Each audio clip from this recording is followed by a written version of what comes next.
Hello, before we get going with this podcast, and it's a good one, it's an intriguing one actually, so definitely keep listening. But this is James to tell you that if you're listening to the podcast at the time of its release, end of March, beginning of April 2017, then Mark Dawson's Ads for Authors course is open.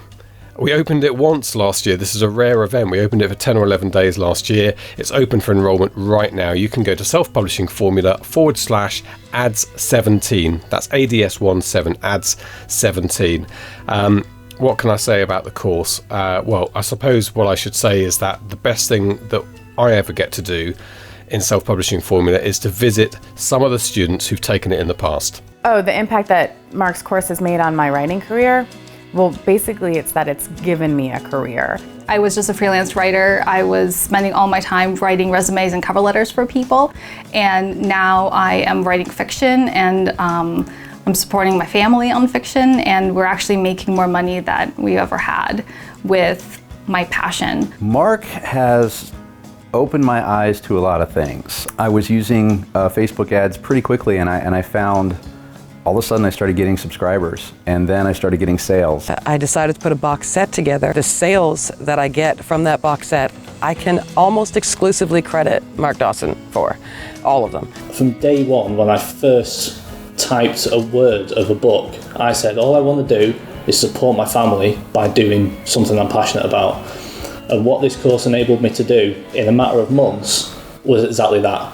There you go, they say it better than I can. So the course is open now. If you think it's for you and you think it's going to make a difference to your career, now's the time to get on board. If you're not sure if it's for you, and it definitely isn't for everybody, you should be in a certain place with your writing to commence on this course.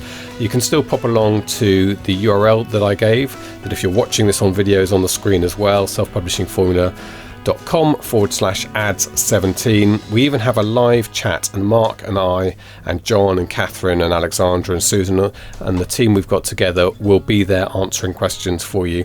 And we're not going to be hard sell. We're not hard sell people. If you say this is my situation, is the course right for me? And if the answer is no, we'll tell you that as well. We do offer a 30-day money-back guarantee. I'm sounding a bit salesy now, aren't I? But that's always quite good advice from us, is basically have a look at the course for a few days and have a really good dig around. You can even implement the strategies, and if you think it's not for you, within a month you get all your money back, no questions asked. Anyway, that's it. It's a rare thing for us, and it's the one big commercial thing we do, and it pays for the podcast and everything else, so it is important to us, but it could be important to you. If you're in the right place to utilise the Ads for Authors course, now is your chance to get in. Okay, let's get on with this podcast. Two writers, one just starting out, the other a bestseller. Join James Blatch and Mark Dawson and their amazing guests as they discuss how you can make a living telling stories. There's never been a better time to be a writer. That's good.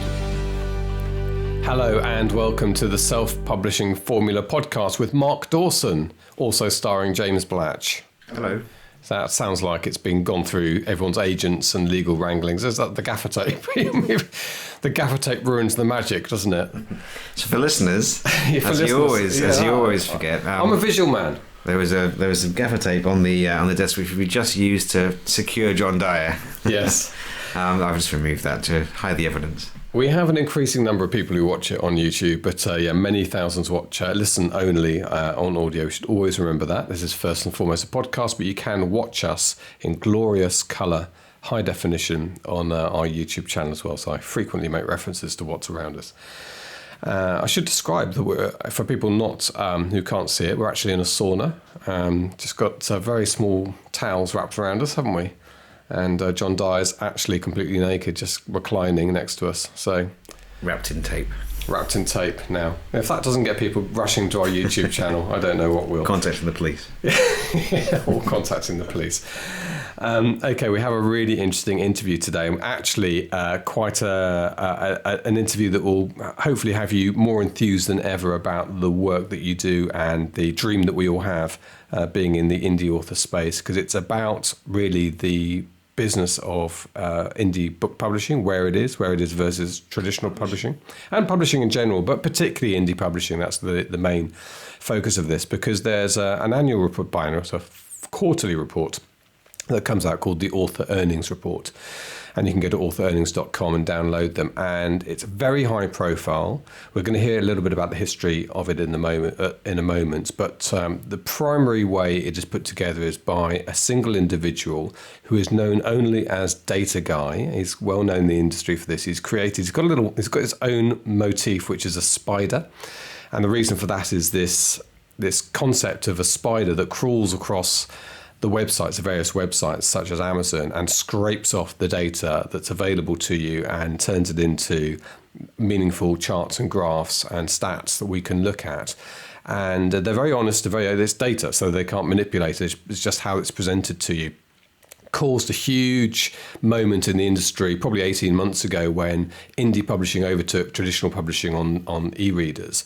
And of course, for the big five publishers, there was all sorts of recriminatory type talk from them, and then within a quarter there was a slight slowdown of that growth, and everyone was talking about that, and we go through all of this in the interview. What's really interesting for us in the self-publishing formula community is how Data Guy became known to us. Yes, and therein lies a tale. So come back with me to 6 months ago, and I was in Dublin Airport. I've been in Dublin for 2 days at Amazon's with Amazon to talk at an event for them, and it was I was coming back, so just got the taxi in the airport, and I checked my phone, had something to eat, checked my phone, and there was an email from someone who I shan't name for obvious reasons, and he was a student of the course, of our advertising course, and we had a little discussion about some things that he'd discovered, and I told him some things I thought would help him sell a few more books, and I think it had gone quite well. And I emailed off, and then he emailed back and said, "Oh, by the way, I'm Data Guy." Yeah. And I was like, holy expletive. And we had a little chat, and we've spoken since, and that he is a very clever guy, and I was immediately terribly ashamed because part of the course involves some spreadsheets that I put together. Now, I quite like data, but I would describe myself as a very happy amateur. And when you see the spreadsheets and the data that Data Guy deals with, it makes my efforts look positively, like I'm like a caveman compared to a very sophisticated data analyst like he is. So there was that, but he was very kind. He didn't criticize my spreadsheets too much, and delighted to get him on the podcast. I don't think he's been on one before. Obviously, he has spoken at some events, and we'll talk about that later. But it's a real pleasure to get him on, and the work he's doing with Hugh Howey, as you know, on the authorearnings.com website is really important, and it has started to ruffle some feathers in the traditional space as well. Definitely has. It's put in black and white what's happening in the industry, and people can be in denial about it if they want. But what these guys have done, Hugh and Data Guy have put together, is irrefutable evidence of the transition that's happening in publishing. No, we do have a giveaway. I'm going to mention it before the interview as well. If you don't have time to listen to the whole interview, you can actually go to selfpublishingformula.com/download 59. Is that right? Yes. 59, download 59. And what you're going to get is a really beautifully put together presentation from Data Guy that he's used as a keynote on one occasion, but he's allowed it to go to us to give away to our listeners. And it fleshes out in very visually engaging ways all the data that they've come across and all the key findings. But he talks about this in some detail and a bit about the background of it all in the interview. And we'll give that URL out at the end as well. So, okay, let's listen to the mysterious Data Guy. I actually came to data analysis for this industry rather indirectly. I was an author and an early indie author.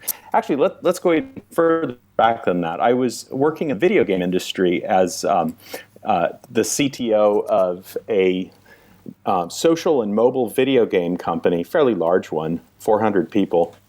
And at the time the Apple iPhone came out, we had a need to understand what our competitors were doing, and the data which we used to get in the video game industry from looking at the number of CDs shipped and the sales reports from places, GameStop, etc., that data disappeared, and because the bulk of purchases had moved into the digital realm. They were App Store downloads on iPhone and on Google Play. What we had to do was solve the problem of getting access to that data. And so I developed a technical method, and we put it into production at a fairly large scale, of scraping Apple's video game App Store categories and, later the Google Play ones, and then using that to break down our own sales and the sales of our competitors to look at which genres we should target, what kinds of games, what the sales were trending like for various different segments of the game industry, so we could basically figure out what games to put into production.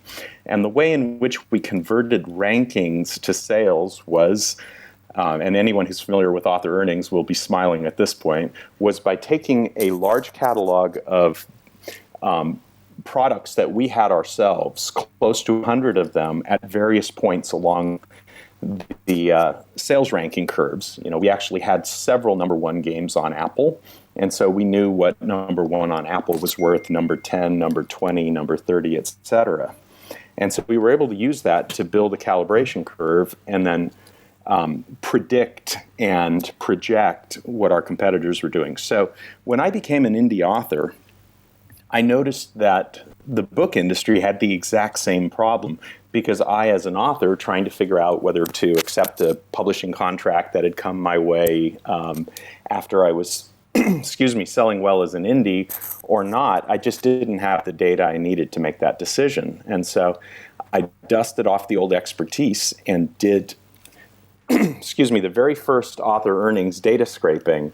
And then I looked at that, and Hugh and I was number one in science fiction for a very brief window, and Hugh and I had exchanged on Amazon, and Hugh and I had exchanged emails over it. So I reached out to him and I said, take a look at this data. And he nearly fell out of his chair. He had the same reaction I had, which is, wow, we had no idea that indies had already taken over so much of the online book sales market.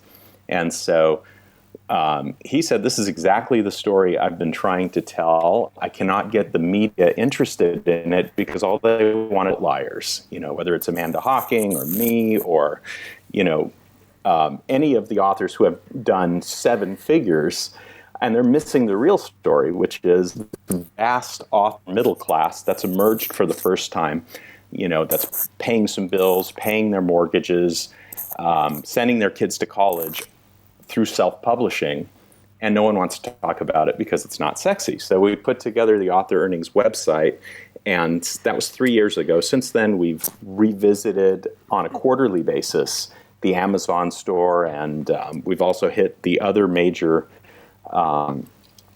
ebook stores, whether that's iBooks, Nook, Google Play, Kobo, and we've scraped those as well and then done analyses of the breakdowns of sales in each of those stores. So that's kind of, in a nutshell, the elevator pitch. It's kind of gotten, like most hobbies for me, it's gotten a bit out of control to the point where I'm now going to industry events and speaking and getting inbound invitations to present to more traditional publishing-oriented audiences. So it's kind of an interesting time because they realized that they can't get that data either through traditional means. Yeah, that's well. Let's talk about the data in a moment. I mean, I know from my journalist days that the devil is in the detail is such a great expression, and that within data is the story normally. But I do love it in those moments when somebody does some new research, opens the in the spreadsheet, starts plotting things, and goes, "Wow!" When it's instantly revealed to you, and that was one of those moments, and that was a big moment in the entire indie industry. You should be proud of yourself for that work.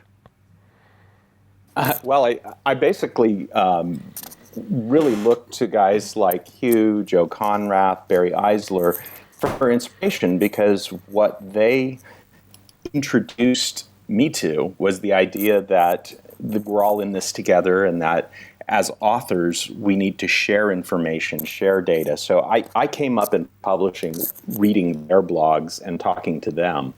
And so this idea of giving something back was, basically ingrained from day one into my author journey. Yeah, and that was a trait of the industry, isn't it? Which is a great thing of the the non-traditional industry, we should say at least. Okay, well let's talk about the data a little bit then. So we had these, as you say, they were easy to write off as outliers, people saying that they were having a lot of success in the industry. What you've discovered is these tens of thousands, more than that, people around the world. And Mark Dawson is one of them. We have loads of our students and now in that position where some of them are just making 5 figures a month, and it's being transformative for them, but not necessarily in a multimillionaire way, but in their lives. And this is what your data really uncovered, that there's a living to be made for writers, and it's vibrant and it's exciting and it's definitely there.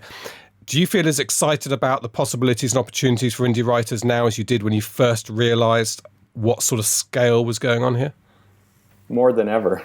And the reason for that is over the last 3 years, aside from a recent setback, which we saw in October, which we'll loop back to and talk around, it's really been up and up and up as a share of a market that itself has been growing up and up in scale. And so the overall opportunity as an indie has only grown. Now, at the same time, we've also seen competition grow. There are now more titles chasing those sales. So not all authors are, seeing success in a homogeneous way. There are some who are doing well, some who are not doing as well, but that's always been the case. There's now more pie to slice up and divide up and share, though. And that's been a consistent trend. The other reason I'm very excited about it is I'm seeing the international markets start to emerge for digital sales. And one thing that is absolutely correlated in the data is digital sales and the growth of indie sales. The two go hand in hand. Yeah, as I suppose you'd expect, because most of us do look at the ebook publication as being our first port of call in an indie career. Let's talk about the moments then, because I remember it was probably third quarter 2015. Was that the one where the indie overtook traditional, and that really caused a stir when people looked at that graph on your author earnings report? Yeah, I think that was a very, very significant turning point, because I think that was the point at which the, I don't know how to put this without being melodramatic, the wages of agency were being reaped fully by the traditional publishers. The agency agreements prevented online retailers from discounting out of their own pockets traditionally published books from publishers who had signed those agency agreements. And they rolled out between late 2014, I believe, and early 2015. Mid 2015. September 2015, the largest traditional publisher, Penguin Random House, went on agency, and the prices of their ebooks jumped up tremendously. And that was the point at which the indie share jumped and overtook the traditionally published share. Yeah, I mean, that was an amazing moment. I mean, despite the background to it, it was kind of coming anyway. Although what's been interesting, and I know there was quite a lot of glee in the traditional market, the traditional world, in the months that followed in 2016, where we saw a bit of a reversal of that.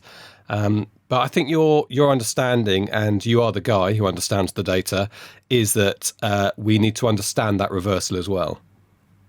Exactly. And now this is, I'm going to issue spoilers for an upcoming report, but in the last couple days, I did another large-scale Amazon scrape, a couple 100,000 titles, and things look pretty similar to how they did in October, but the indie share is starting to creep back up again.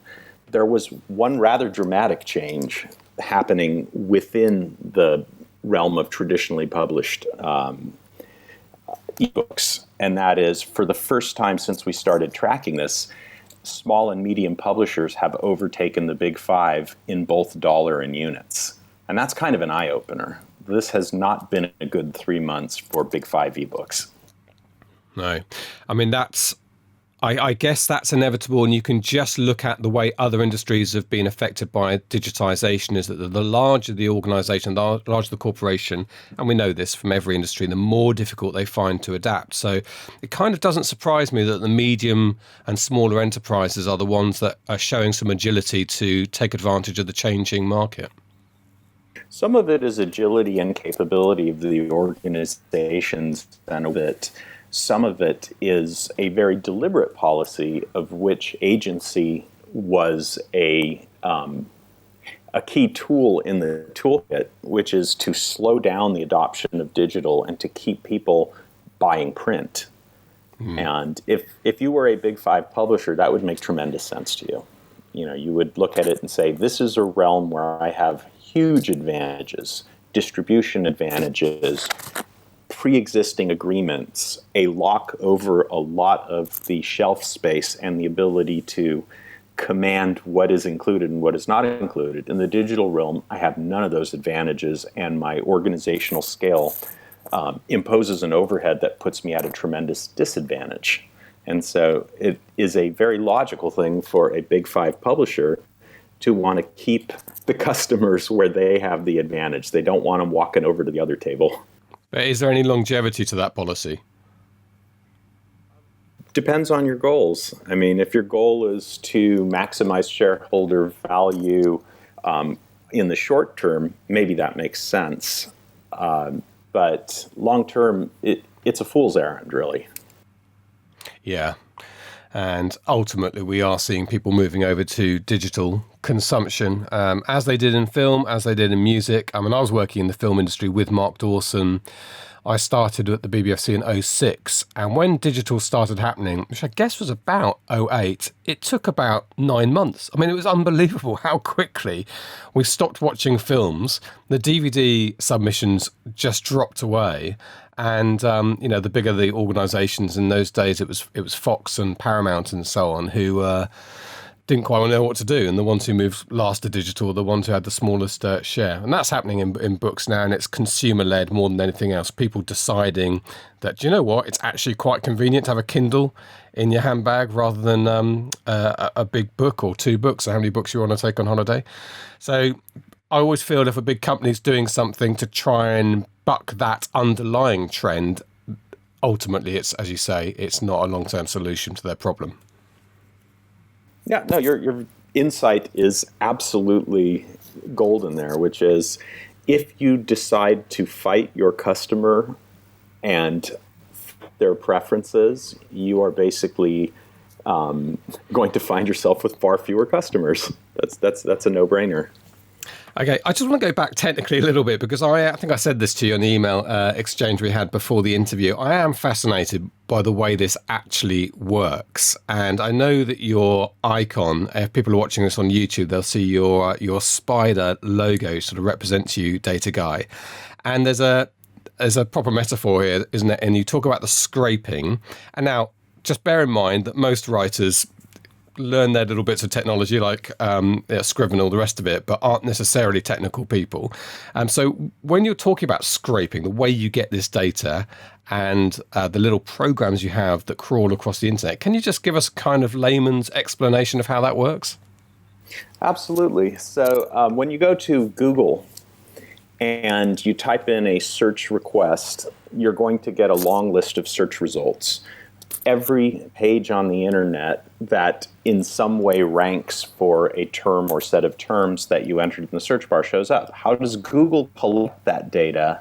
They basically send out programs to act or pretend as if they are web browsers on a massive scale and explore the internet. And they basically suck down the pages just as if they were web browsers and then take them apart and extract the data that they need. Scraping is a very, very standard piece of technology. Online retailers use it to do price checking and price matching with each other. Amazon does it. Barnes & Noble does it to some extent. eBay, all sorts of places use this. So it's basically a core internet technology. And the advantage that I have in scraping only one site and only particular pieces of information is that I know what those pages look like. There's a surprising number of variations of an Amazon product page, but they all contain the vital info that you need to build this picture. They contain the name of the book, the publisher, who it's sold by, the digital list price, and the sale price, and above all, the sales rank of all books sold on Amazon and all ebooks sold on Amazon. There's 2 different rankings there. Yeah. You can use that ranking. There's a very consistent relationship between sold over a period of time. It's not a one-day period. It's basically a recency-weighted average of what you sold today, plus half of what you sold yesterday, a quarter of what you sold the day before, an eighth you sold 3 days ago, a 16th, 32nd, et cetera, going back in time. And there's a very key mathematical reason they use that particular type of formulation, and it's because it collapses into a very neat closed form, which allows you to calculate your ranking based on not looking at all of history, but just one number which you maintain plus today's sales. You combine those two and you have a ranking. The reason Amazon needs that efficiency is because they're not just doing it for the 35 million books or the 4 million ebooks that they sell. They're doing it across over 200 million or 300 million products that they sell, I believe, every day. In fact, several times a day. And so the mathematical efficiency of using that type of formulation just makes sense. And it's crystal clear when we put it into R, a large-scale mathematical statistical program that we use, and then apply that formula. Things collapse into a very neat line. It's a log-log curve. It's actually log quadratic, but the minute you propose that form, everything collapses into this lovely relationship. And then you look at daily sales and you go, yep, my sales and my ranking fall exactly on that curve.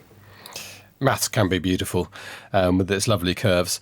And do you only use the scrape data and extrapolate your results from that, or do you also combine it with maybe some paid for market analysis to bring some context to it? I don't know.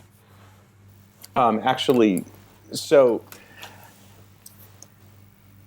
to get our accuracy, so from day one, we were able to say very definitive and authoritative things about the relative number of sales between different writers, different publisher types, but there was a high amount of, let's say, skepticism or dubiousness that we had the overall size of the pie accurate.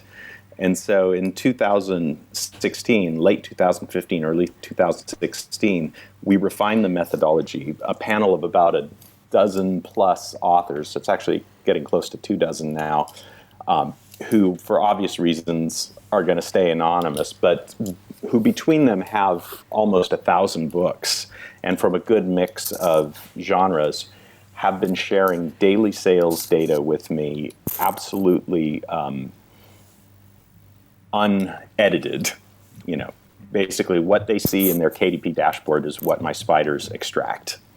And at the same time, I'm tracking the rankings on their books. So over the course of a quarter, we get a large number of data points, about 1 million, which we then use to refine that curve. So that's the only non-public data we're using in this process, but it's not paid for market research. It's like most things in the self-publishing realm, authors volunteering to help other authors. So it's validating your findings. Well, more than validating, it's being used to refine the curve that we use so that we can now say with definitive certainty, not only are our pie charts correct that show the relative measures, but when we say Amazon sells 1,064,000 ebooks a day, that's within 2% or 3%. Yeah. So it gives us an absolute benchmark as well as being able to look at relative market scale.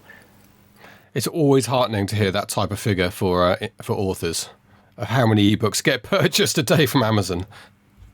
I will share one other thing from a calibration standpoint. Behind the scenes, I've been working with some of the top traditional publishing analysts to calibrate our data. It's gone from, this is some toxic garbage that, can't possibly be true from their perspective to, wow, those predictions are actually coming true, and they're able to predict months in advance of what traditional publishing can see, what the overall industry trends are.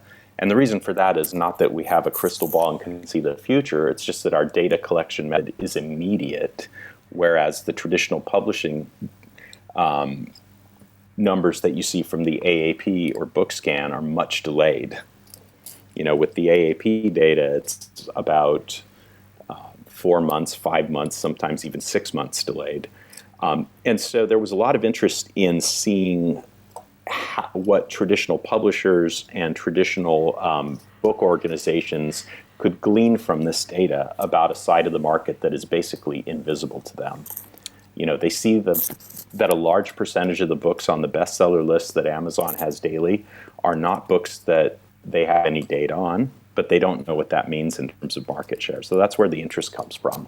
And as a result of that, I've been working behind the scenes with them to calibrate and compare and use the AAP data, for example, to fine-tune our math. I mean, in terms of transformations, the data business that you're in is on an equivalence to the digital transformations that we've seen in the other industries that we've talked about. And I certainly remember I've worked in traditional industries in the past where you would pay $1,000 for a report that comes out quarterly or twice a year and was already out of date, and what you were paying for was access to company data that they had in turn paid for. Whereas now you've got your clever little spiders that are crawling across the internet and getting, not just an equivalent amount of data, but really an exponential more data. That is an industry transformation. Yeah, what people fail to understand when they hear about our methodology, the most common thing they fail to understand is the scale at which it operates. I won't geek out on the number of servers. Okay, actually I will. For the October report, I ran over 2,000 servers for a very short period of time, every one of them scraping through multiple connections. It was a large scale. Let's put it this way. If it was a smaller site, I have to be careful not to knock them down. With Barnes & Noble, when we scraped Barnes & Noble, we kept breaking their site because it's kind of flimsy. And so I had to deliberately scale back the rate at which we were drawing data from it because it was throwing errors and puking. With Amazon, they're such a large, robust infrastructure that I can hit them with literally 3 million requests in under an hour. Each of those requests drawing a product page, and they don't even care. And there's absolutely no impact on their infrastructure with that kind of scale. We're pulling close to 2 terabytes of data an hour when the thing is up and running at full speed.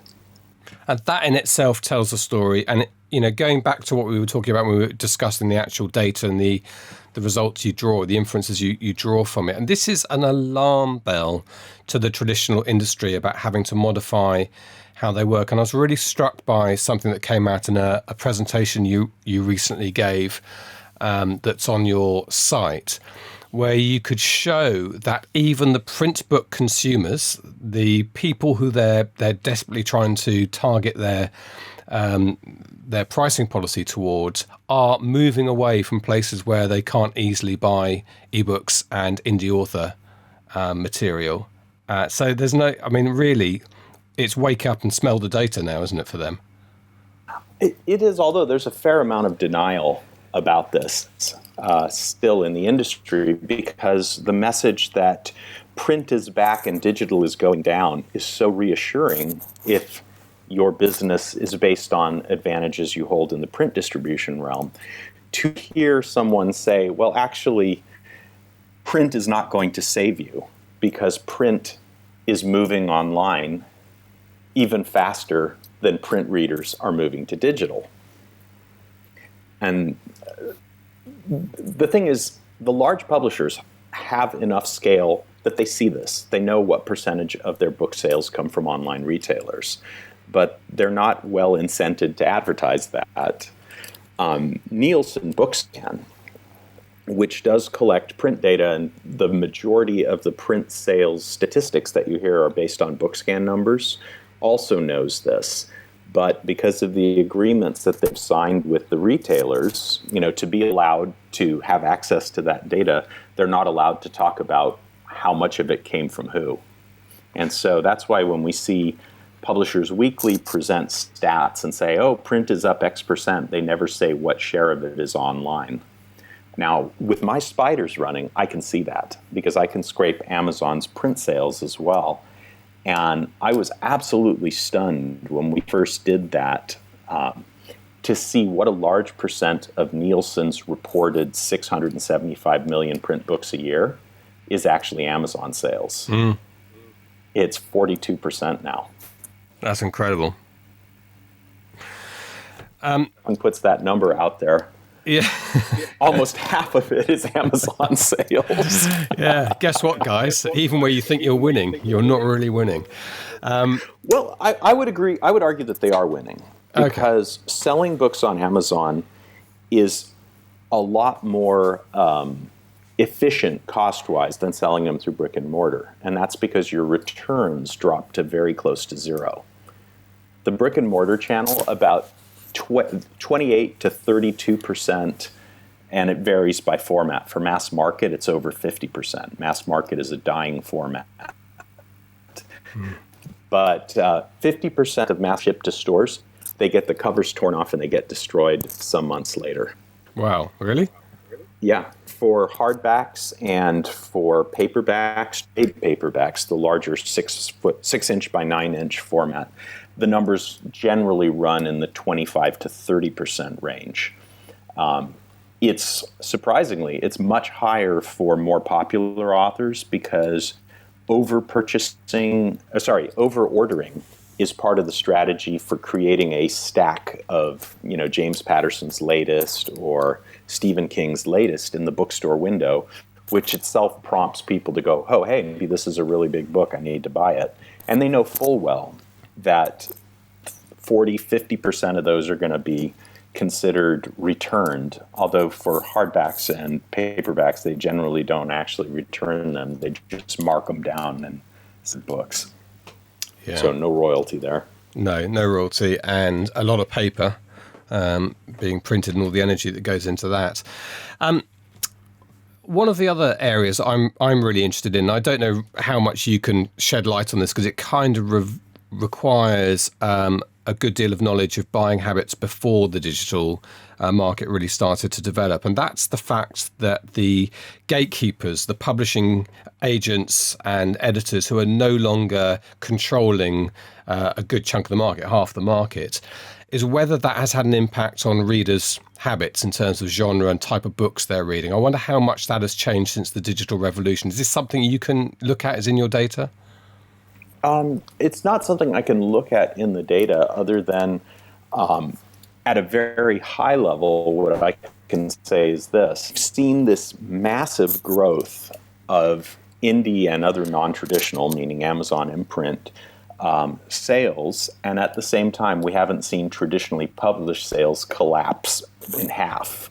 They're down maybe 10%, 2 or 3% a year. And so the only way those two things can simultaneously have occurred is if book purchasing has gone up. And it's always easy to come up with subjective justifications to explain something. So I'm a little reluctant to do it, but I will say this. Two things prevent the most avid segment of readers from buying more books.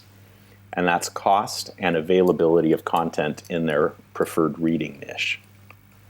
When supply was limited to what was on the bookshelf, and I can speak personally about this because I was the guy who used to walk through a Crown Books or a Walden Books running my finger along the shelf of thrillers and science fiction books and going, well, I don't see anything new here. everything that I like, I've read, and there's maybe 1 or 2 new books a week that might interest me. And now there's an almost unlimited supply, and so for readers like me, we've gone from 8 books a year to north of 200 books. Now, that only affects the most avid segment of readers. You know, your 2 book a year, I picked it up on a international flight at the airport bookstore, or, hey, there's this book everyone's talking about, and I'd be embarrassed that it's not on my coffee table. Those readers haven't really changed their habits. Yeah. Yeah, well, that includes all of us, doesn't it? You know, the one book that you see everyone reading on the tube, you kind of grab. I tell you what happened to me, also a little bit of anecdotal evidence, is that I got married about 18 years ago, something like that.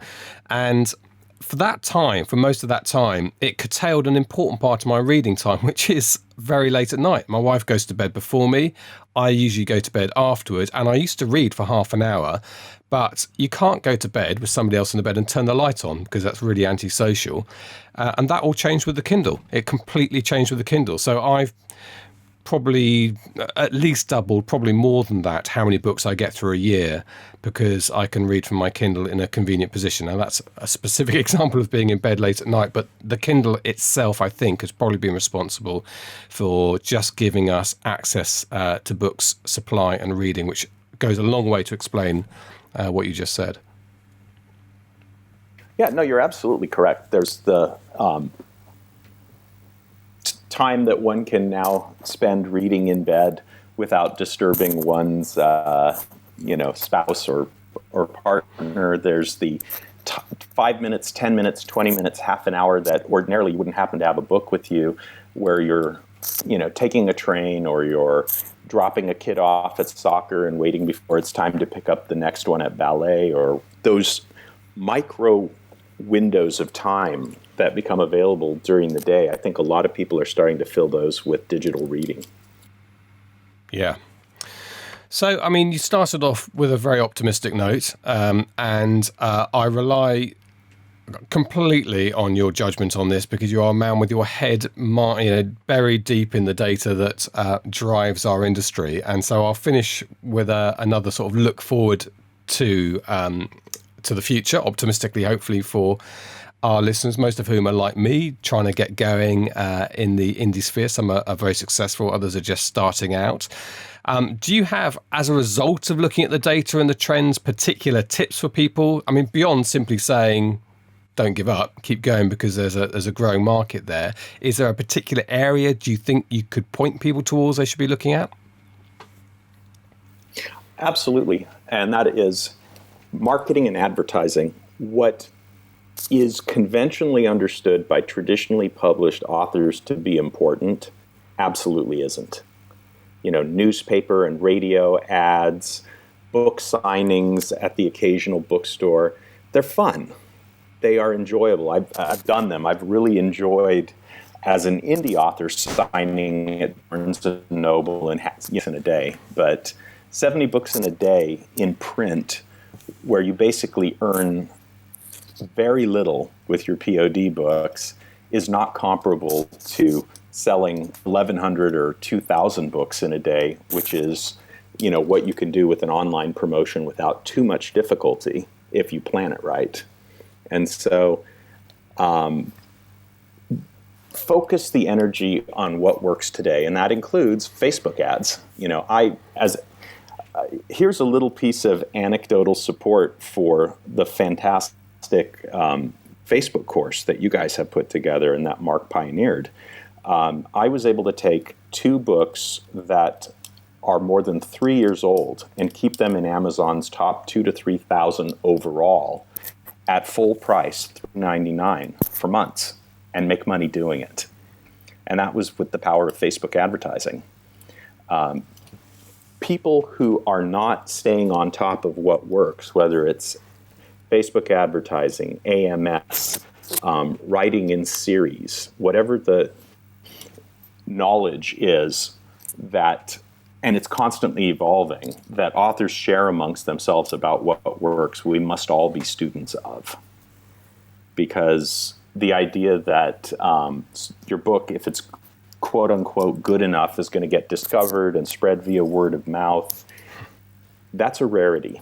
It requires a push to even reach people's reach people's attention and become visible. And so I think we must all be students of what's working now and understand also that what works now may require tweaks or may require a change in strategy 6 months down the road or a year down the road. Yeah, but that's very much what our community is all about, sharing. And it was great to hear your example there. Actually, I know you're in Palo Alto, the home of Silicon Valley, but despite that, your broadband did just drop out, as you said, the price of your book that you've kept in the rankings. So what full price was that? $3.99. $3.99. Okay.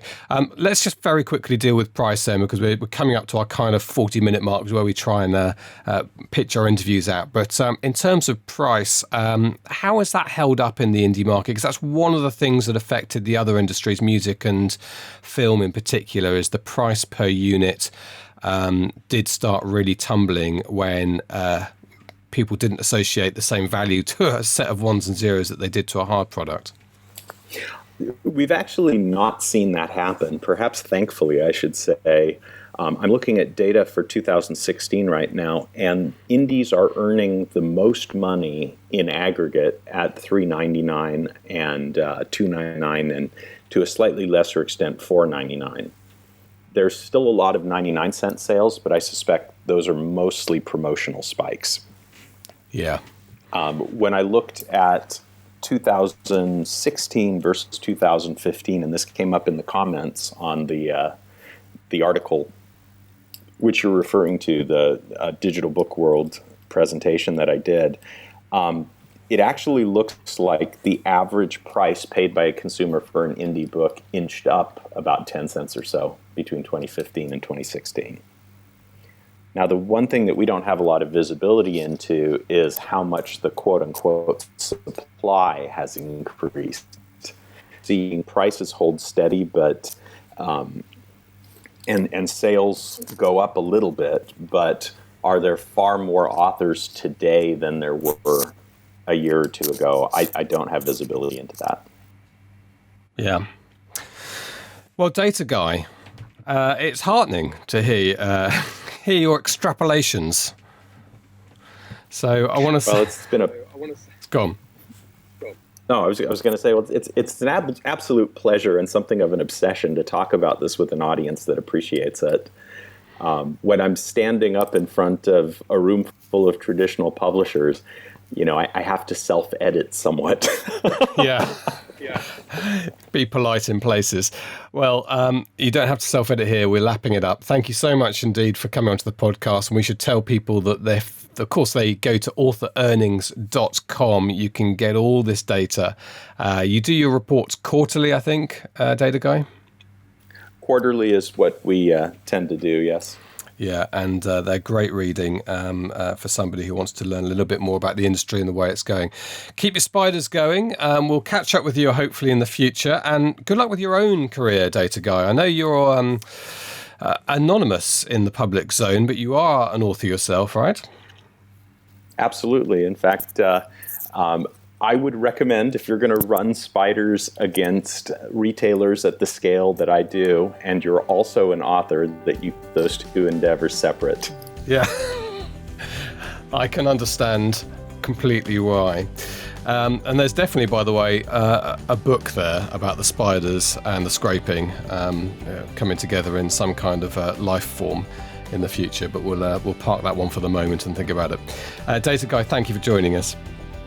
You bet. Take care, James.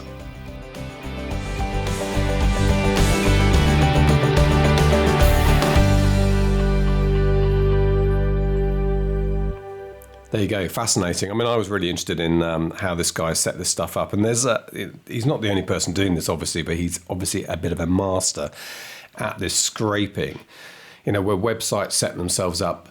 Companies keep a lot of stuff commercial. And I've worked in the commercial sector, and you have as well in the past, and you'll know that a lot of the turnover figures and stuff that have to go out into the public domain are quite general. A lot of the detail is kept back, and it's kept back for good competition reasons. But actually, in the modern environment, if you've got some ability to look at every single page and every update of every page, you can start to accurately put together what's happening to that company in really more detail than Amazon and others would probably want you to have, but there's no way around it from their point of view. They have to have the ability to show the product and sell it, so you can work out these things out. And it's fascinating and buoying, right? Seeing those figures and seeing the fact that the indie space is growing and is healthy and it's only going in one direction.